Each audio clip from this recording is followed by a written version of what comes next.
A few weeks ago, we published a video on stocks for the next 5 years. In that video, we discussed 5 themes and the top stocks belonging to them. The first of the themes was infrastructure. Now, why did we choose infra as a promising theme is something you can find out by watching that video. I've included its link in the description. Now, Afcons Infrastructure, a Shapoorji Pallonji Group company, is coming up with an IPO. It's going to be the new infra kid on the block. The IPO opens this Friday, that is 25th October, and closes on 29th October, that is Tuesday. Now, if you don't know about the Shapoorji Pallonji Group, well, it's a 155-year-old business group with presence in engineering and construction, energy, water, infra, real estate, and financial services. The group also has an 18.4% stake in Tata Sons as well. Cyrus Mistry, the late chairman of the Tata Group, belonged to the Shapoorji Pallonji Group. So, given the parentage, should you apply in the IPO of Afcons Infrastructure? Well, we will try to find the answer in this video. Hello and welcome to ET Money's YouTube channel. Today, we will analyze the IPO of Afcons Infrastructure. This video is divided into certain sections, which are on your screen. Now, before we start analyzing the company and its IPO, let's take a look at the IPO details.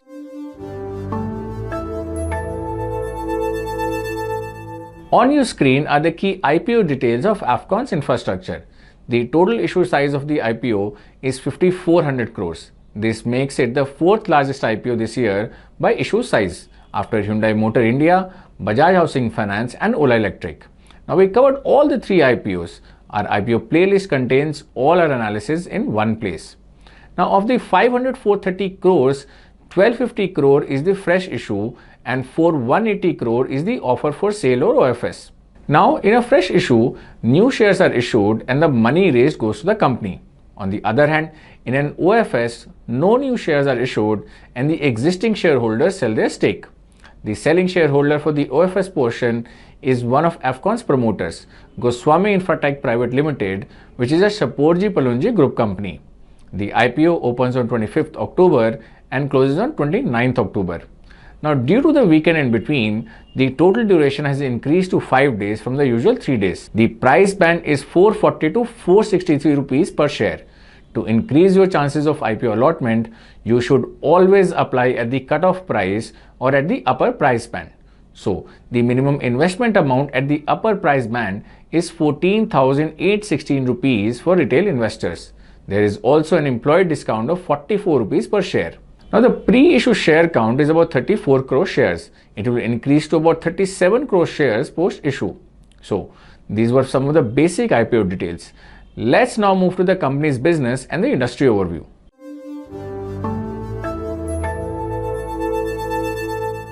Founded in 1959, Afcons is an infrastructure, engineering and construction company with a track record of executing many challenging EPC projects. Now, EPC stands for Engineering, Procurement and Construction. In EPC projects, the contractor takes care of engineering design, procurement of resources and construction for its clients. Now, over the last 11 financial years and 3-month period ending June 2024, the company has completed 79 projects across 17 countries with a contract value of about 56,000 crores. Now, as of June 2024, the company has 65 active projects across 12 countries, aggregating to an order book value of over 31,000 crores.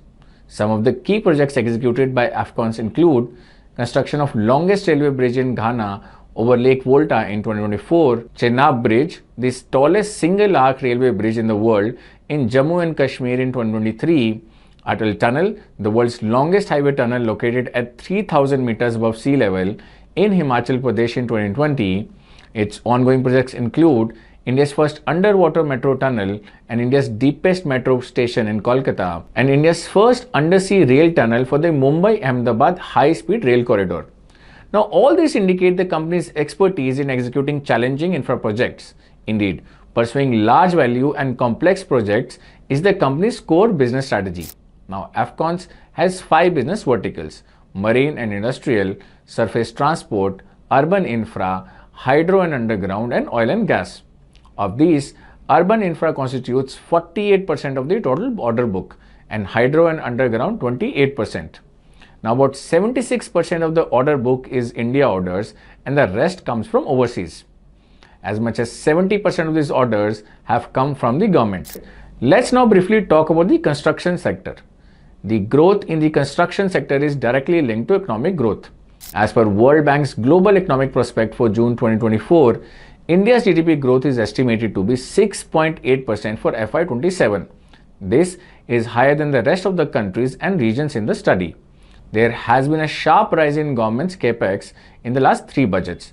This also augurs well for the construction sector. As per Fitch Solutions, the Indian construction industry is estimated to grow at 10% per annum between FY24 and FY28, reaching a size of over 38.5 lakh crore in FY28. This will be supported by high levels of urbanization, an expanding middle class, rising infrastructure investments, surging power demand, and strong industrial growth. So all in all, there are ample triggers in place for Afcons Infra. Now, if you're interested in sector data, you can check the company's RHP. Alright, let's now talk about company's financials and valuations.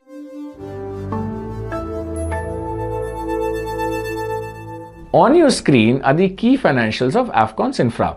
The first metric is order book. It has contracted between FY22 and FY24 from about 32,800 crores to about 31,000 crores. The revenue has grown from about 11,300 crores to about 13,600 crores. That's a growth of 10% per annum. The net profit has grown from about 358 crores to 450 crores. That's a CAGR of 12.1% per annum. The company's cash flow from operations are sound and compares well with the profit figure. The average return on capital employed over the last 3 years is a healthy 19.2% and the average operating margin is 10.6%. At under 1, the debt to equity ratio has been quite healthy too, especially for an infra company. Overall, Afcons financials are decent, but let's compare them with industry peers too. Now, Afcons listed peers are L&T, KEC International, Kalpataru Project International, and Dilip Buildcon. Now, in terms of market cap, Afcons is rather smaller than its peers, except Dilip Buildcon. As we saw, its order book has contracted over the last 2 years, but most peers except Dilip Buildcon have witnessed a rise in their order books. Kalpataru's order book has grown by a spectacular 34% per annum during the last 2 years. Now, in terms of revenue growth, Afcons is at the bottom, but in terms of net profit growth, it's at the top among the lot. Not just that, its 3-year average ROC is the best at 19.2% and its average operating margin is only behind L&T's. So overall, Afcons compares well with its peers and excels on profit growth, ROCE and operating margin. But order book and revenue growth remain a concern. Alright, let's now check Afcons valuations versus its peers, and we will use 2 valuation metrics here. The price to earnings ratio or PE and price to book ratio or PB. Now, in terms of PE ratio, Afcons is more expensive than most of its peers. Only KEC International is more expensive than Afcons. In terms of the PB ratio, it's in the middle, with L&T and KEC above it and Kalpataru and Dilip Buildcon below it. Alright, let's now move to the next section. But before that, a request. If you're finding this video useful and would like to watch more such videos, do subscribe to our channel. And please don't forget to click the bell icon so that you never miss a video from us.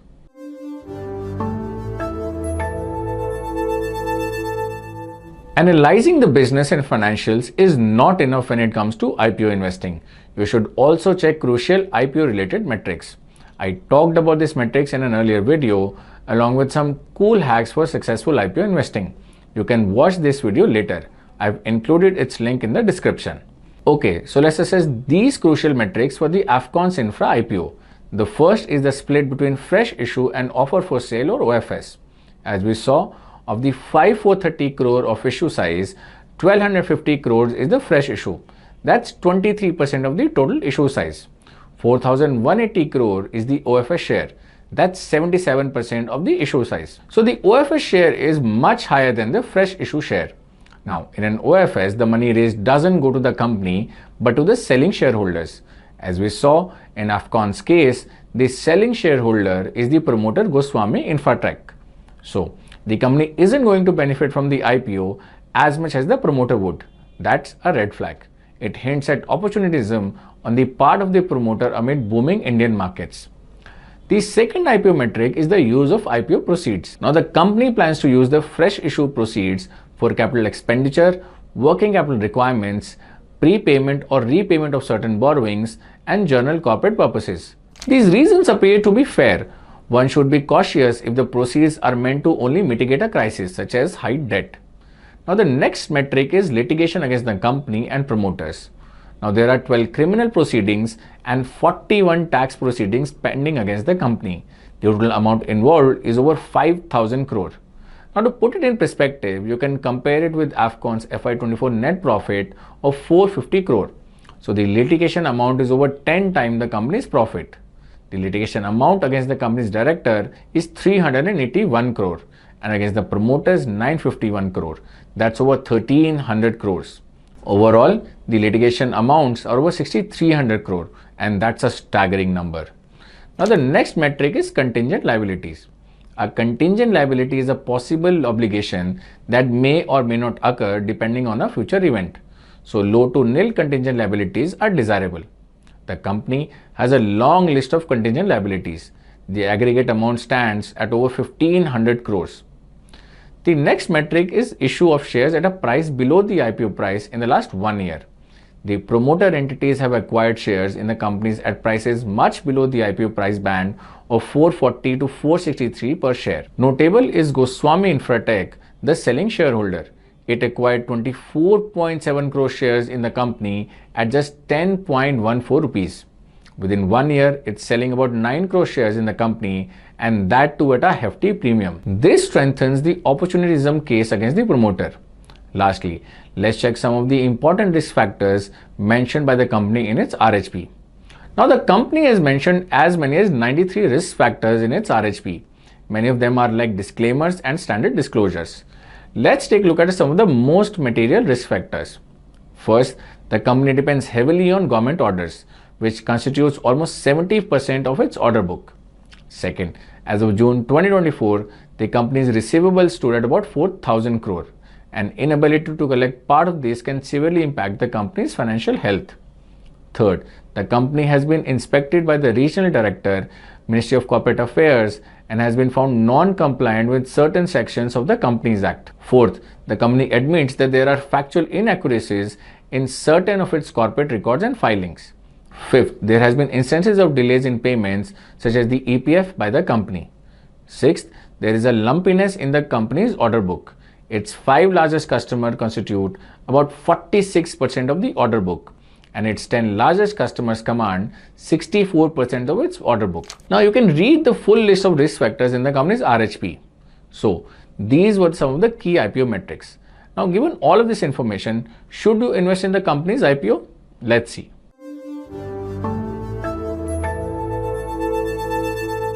With a history of over 60 years, Afcons Infrastructure is an old name in the construction industry. Specializing in extreme engineering and construction, Afcons has executed some of the most challenging infrastructure projects. Its parent, the Shapoorji Pallonji Group, is an established business group and belongs to the ilk of the Tatas, Birlas and Ambanis. The construction and infrastructure sector has good prospects too, which will act as tailwind for Afcons. Financially, the company is sound, but valuation-wise, the IPO appears to be slightly pricey. The key concerns are the high litigation and contingent liabilities, plus some of the risk factors mentioned by the company can have far-reaching repercussions. Then, the IPO itself seems to be an opportunistic bet. Now, one can look at the returns of other listed Shapoorji Pallonji Group companies as an indicator of the group's stock market performance. Except for Gokak Textiles, a very small company, the other two group companies have yet to meaningfully reward their long-term shareholders. So given all of these, would you invest in the Afcons IPO? Do let us know in the comment section along with the rationale for your answer. And with this, we have come to the end of this video. I hope you found this analysis useful. And if you did, please don't forget to share it with your friends and family. I'll be back soon with another video. Till then, take care. Investment in securities market are subject to market risks. Read all the related documents carefully before investing.